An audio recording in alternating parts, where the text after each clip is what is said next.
जब कोई राष्ट्र अपना इतिहास भूल जाता है तो वो राष्ट्र दोबारा गुलाम बन जाता है।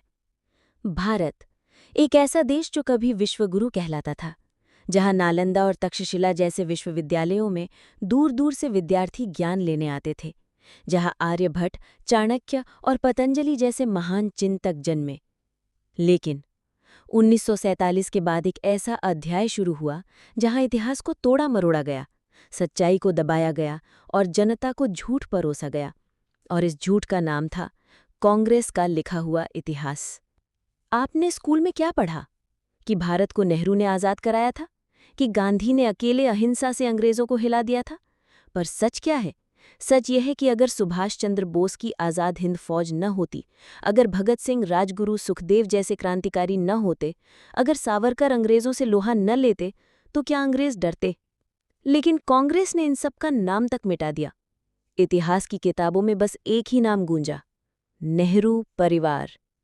क्यों नहीं बताया गया कि नेहरू ने नेताजी सुभाष की जासूसी करवाई थी? क्यों नहीं बताया गया कि नेहरू ने यूएनएससी की स्थायी सीट भारत को मिलने से मना कर दी थी और वो चीन को दे दी थी? क्यों नहीं बताया गया कि 1962 में चीन ने हमें मारा और नेहरू हिंदी चीनी भाई भाई गाते रहे? क्यों नहीं बताया गया कि कश्मीर में धारा 370 की बुनियाद नेहरू ने रखी थी?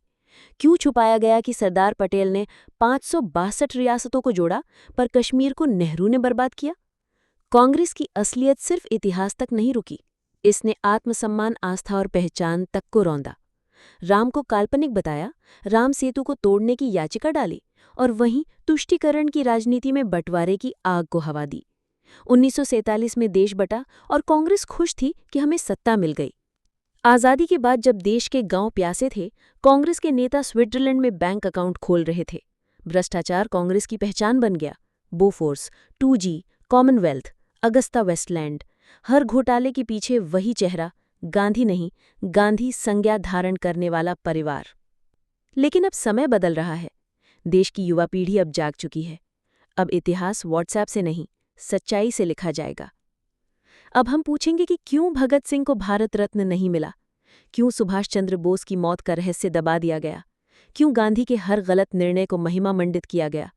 अब हम वो भारत बनाना चाहते हैं जिसका गौरवशाली इतिहास कांग्रेस की किताबों से नहीं, जनता की चेतना से लिखा जाए। वो भारत जहां नेताजी का जय हिंद गूंजे, जहां भगत सिंह के बलिदान पर गर्व हो और जहां सच्चाई देश की नई पहचान बने। स्टॉप! अब रुकना नहीं है भाई। अब और नहीं सहेंगे झूठ का बोझ। अब अपने बच्चों को असली भारत की कहानी सुनाएंगे। और हाँ, अगर तुम भी चाहते हो कि ये सच्चाई हर कोने तक पहुंचे, तो इस वीडियो को शेयर करो, लाइक करो और फायर सब्सक्राइब करो इस आवाज़ के लिए, जो सच्चाई बोलती है, न कि सत्ता के डर से चुप रहती है।